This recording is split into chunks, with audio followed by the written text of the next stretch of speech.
আসসালামু আলাইকুম everyone, welcome to my channel. ফুলকপির সাথে ডিম দিয়ে একদমই সহজ উপায়ে কোনো রকম ঝামেলা ছাড়াই ঝটপট ভীষণ মজার একটি ফুলকপির পাকোড়া আজকে তৈরি করে দেখাবো। নাস্তাটি তৈরি করা খুবই সহজ আর ঝটপট কোনো রকম ঝামেলা ছাড়াই যে কোনো সময় আপনারা তৈরি করে দিতে পারবেন। বিকেলের নাস্তায় বাচ্চাদের টিফিনের জন্য কিংবা গরম গরম ভাত অথবা পোলাওর সাথেও কিন্তু এই চপটা খেতে অসাধারণ লাগবে। আশা করছি সকলের খুবই ভালো লাগবে। তো আর কথা বাড়াচ্ছি না, চলুন সহজেই রেসিপিটি দেখিয়ে নিচ্ছি। এই রেসিপিটি তৈরি করার জন্য প্রথমেই একটি মিডিয়াম সাইজের ফুলকপি আমি এইভাবে কেটে টুকরো করে নিয়েছি। তারপর এগুলোকে ধুয়ে পরিষ্কার করে নিয়েছি। এখন অন্য একটি প্লেট নিয়ে নিচ্ছি। তারপর গ্রেটার দিয়ে ফুলকপিগুলোকে গ্রেট করে নেব। আপনারা চাইলে মোটা অথবা চিকন যে কোনো গ্রেটার দিয়ে গ্রেট করে নিতে পারবেন। সবটুকু ফুলকপি আমি এভাবেই গ্রেট করে নেব। তো দেখতেই পাচ্ছেন আমার কিন্তু সবটুকু ফুলকপি গ্রেট করা হয়ে গিয়েছে। আশা করি আপনারা দেখেই বুঝতে পারছেন।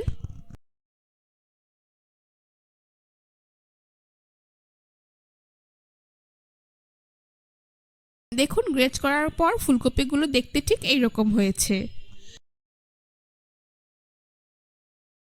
এখন চুলায় এরকম একটি প্যান বসিয়ে এর মধ্যে আমি গ্রেট করা ফুলকপিগুলো দিয়ে দিচ্ছি। তারপর এর মধ্যে দিয়ে দিচ্ছি প্রায় 1 চা চামচ পরিমাণ লবণ। এখন চুলার আঁচ মিডিয়ামে দিয়ে ফুলকপিগুলোকে কিছুটা ভাপিয়ে নেব আর কিছুটা ঝরঝরে করে নেব। অতিরিক্ত কোনো পানি দেওয়ার প্রয়োজন নেই। লবণ দেওয়ার ফলে ফুলকপি থেকে অনেকটাই পানি আসবে। এই পানিটা টেনে নেওয়া পর্যন্ত আমি ফুলকপিগুলোকে চুলার উপর এইভাবে নেড়ে চেড়ে ভাপিয়ে নেব। অনবরত নেড়ে চেড়ে দিতে হবে, তা না হলে ফুলকপিগুলো নিচে লেগে যেতে পারে। চুলার আঁচ অবশ্যই মিডিয়ামে রাখতে হবে, খুব বেশি হাইতে দেওয়া যাবে না। তো 10 থেকে 12 মিনিট এইভাবে ভাপিয়ে নিলেই দেখবেন ফুলকপি থেকে অনেকটাই পানি চলে গিয়েছে আর ফুলকপিগুলো ঠিক এইরকম ঝরঝরে হয়ে গিয়েছে। এখন এই গ্রেট করা ফুলকপিগুলো আমি ঠান্ডা করে নিয়ে একটি মিক্সিং বলে নিয়ে নিব। আশা করি আপনারা দেখেই বুঝতে পারছেন ফুলকপিগুলো ভাপিয়ে নেওয়ার কারণে কিন্তু এটা অনেকটাই ঝরঝরে হয়ে গিয়েছে আর এটার পানিটা কিন্তু শুকিয়ে গিয়েছে। এবার আমি এর মধ্যে দিয়ে দিচ্ছি একটি ডিম। ডিমটাকে আমি প্রায় 20 মিনিট আগেই ফ্রিজ থেকে নামিয়ে রেখেছিলাম। দিয়ে দিচ্ছি বড় সাইজের 2টি পেঁয়াজ কুচি, কাঁচামরিচ কুচি দিয়ে দিচ্ছি 3 থেকে 4টি, ধনিয়া পাতা কুচি দিয়ে দিচ্ছি 1 টেবিল চামচ পরিমাণ, একটি বড় সাইজের টমেটো এভাবে কুচি করে এখানে দিয়ে দিচ্ছি। তারপর এখানে আমি দিয়ে দিচ্ছি 2 টেবিল চামচ পরিমাণ কুচি করা পেঁয়াজের কুলি। আপনাদের হাতের কাছে না থাকলে এটা স্কিপ করতে পারেন। দিয়ে দিচ্ছি স্বাদ মতো লবণ, চাট মশলা দিয়ে দিচ্ছি 1/2 চা চামচ পরিমাণ, লাল মরিচের গুঁড়ো অ্যাড করে দিচ্ছি 1/2 চা চামচ পরিমাণ, ধনিয়ার গুঁড়ো দিয়ে দিচ্ছি 1/2 চা চামচ পরিমাণ, ভাজা জিরার গুঁড়ো দিয়ে দিচ্ছি 1/2 চা চামচ পরিমাণ, হলুদের গুঁড়ো দিয়ে দিচ্ছি 1/4 চা চামচ পরিমাণ, আর রসুন বাটা দিয়ে দিচ্ছি 1/2 চা চামচ পরিমাণ, আর আদা বাটা দিয়ে দিচ্ছি 1/2 চা চামচ পরিমাণ। এইবার এই সবগুলো উপকরণ একসাথে খুব ভালো করে মিশিয়ে নিচ্ছি। আপনাদের হাতের কাছে চাট মশলা না থাকলে আপনারা এর পরিবর্তে কিছুটা গরম মশলা অ্যাড করে দিতে পারবেন। তো কিছুটা সময় নিয়ে সবগুলো উপকরণ একসাথে খুব ভালো করে মিশিয়ে নিয়েছি। এখন নাস্তাটির বাইন্ডিংয়ের জন্য এখানে আমি অ্যাড করে দিচ্ছি 1/2 কাপ পরিমাণ বেসন আর দিয়ে দিচ্ছি 1/3 কাপ পরিমাণ চালের গুঁড়ো। আপনারা চাইলে এর পরিবর্তে কর্নফ্লাওয়ারও অ্যাড করে দিতে পারেন। তো চালের গুঁড়ো আর বেসনটাকে আমি সব কিছুর সাথে খুব ভালো করে মিশিয়ে নিচ্ছি। 5 থেকে 7 মিনিট সময় নিয়ে মেশালেই দেখতে পাবেন এরকম একটি আঠালো মিশ্রণ তৈরি হয়ে গিয়েছে। তো এই মিশ্রণটা নাস্তা তৈরির জন্য পারফেক্টলি রেডি। এখন আপনারা আপনাদের পছন্দ অনুযায়ী যে কোনো শেপ দিয়ে নাস্তা তৈরি করে নিতে পারবেন।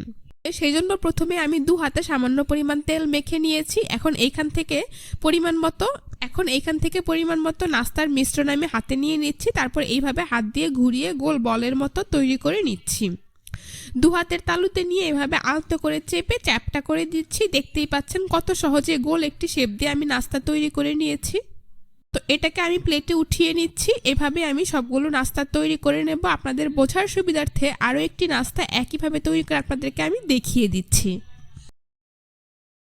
আপনারা চাইলে আপনাদের পছন্দ অনুযায়ী গোল বলের মতো কিংবা লম্বা ফিঙ্গারের শেপ দিয়েও নাস্তাগুলোকে তৈরি করে নিতে পারবেন। তো দেখতেই পাচ্ছেন আমার আরও একটি নাস্তা তৈরি করা হয়ে গিয়েছে। এখন এটাকে আমি প্লেটে উঠিয়ে নিচ্ছি। এভাবে আমি সবগুলো নাস্তা তৈরি করে নিয়েছি।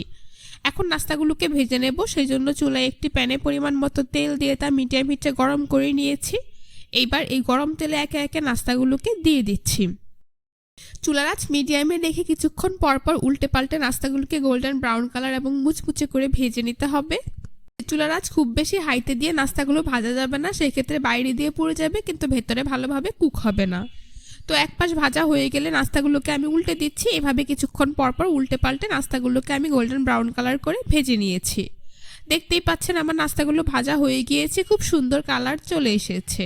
এখন একটি ছাঁকনি দিয়ে এগুলোকে তেল থেকে তুলে খুব ভালো করে তেল ঝরিয়ে একটি নাস্তার প্লেটে উঠিয়ে নিচ্ছি।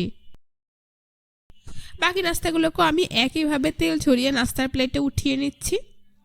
এভাবে আমি সবগুলো নাস্তা তৈরি করে নিয়েছি, তারপর পরিবেশন করে আপনাদের দেখিয়ে দিচ্ছি। দেখতেই পাচ্ছেন নাস্তাগুলো দেখতে মাশাআল্লাহ কতটা সুন্দর হয়েছে, আর এটা খেতেও কিন্তু হয়েছে অনেক বেশি মজাদার এবং মুচমুচে। একদমই অল্প সময়ে ঝটপট হাতের কাছে থাকা সামান্য কিছু উপকরণ দিয়ে এই চপটা আপনারা তৈরি করে দিলে দেখবেন পরিবারের বড় থেকে ছোট সকলেই কিন্তু খুবই পছন্দ করবে। আশা করছি আজকের রেসিপিটা আপনাদের সবার কাছে ভীষণ ভালো লেগেছে। রেসিপিটি ভালো লেগে থাকলে অবশ্যই আমার চ্যানেলটি সাবস্ক্রাইব করবেন, পাশে থাকা বেল বাটনটি অন করে দিবেন। ভালো থাকবেন, সুস্থ থাকবেন। আল্লাহ হাফেজ।